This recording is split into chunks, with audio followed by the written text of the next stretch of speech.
এক ডাক্তার তার ক্লিনিকের বাইরের সাইনবোর্ডে লিখে দিল 300 টাকার চিকিৎসা করা, রোগ না সারলে 500 টাকা ফেরত। এটা দেখে বল্টু ভাবলো যে 500 টাকা কামানোর এই সুবর্ণ সুযোগ। সে ক্লিনিকে গেল আর বলল, আমি কোনো জিনিসের স্বাদ পাই না। তখন ডাক্তার নার্সকে বললেন, বাক্স থেকে 22 নম্বর ঔষধ বের করো আর 3 ফুটা খাইয়ে দাও। নার্সও তাই করলো। বল্টুর মুখে দিতেই বল্টু বলল, এটা তো পেট্রোল। তখন ডাক্তার বললেন, অভিনন্দন, আপনি স্বাদ অনুভব করেছেন, বের করুন 300 টাকা। বল্টু রাগ হলো আর কিছুদিন পরে আবার গেল ক্লিনিকের আগের টাকা উসুল করতে।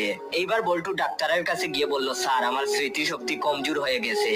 তখন ডাক্তার বললেন, বাক্স থেকে 22 নম্বর ওষুধ বের করো আর 3 ফুটা খাইয়ে দাও। 22 নম্বর বাক্স এর কথা শুনেই বল্টু বলল, কিন্তু ওই ওষুধ তো জিহ্বার স্বাদ ফেরাবার জন্য। তখন ডাক্তার শক্তি ফিরে এসেছে, বের করুন 300 টাকা।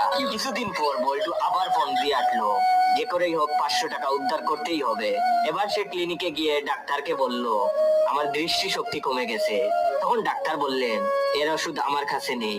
ডাক্তার বল্টুর হাতে 200 টাকার একটা নোট দিয়ে বললেন, এই নেন 500 টাকা। এটা দেখে বল্টু বলল, এ তো 200 টাকা। তখন ডাক্তার বললেন, এই তো দৃষ্টি শক্তিও ফিরে এসেছে, বের করুন 300 টাকা।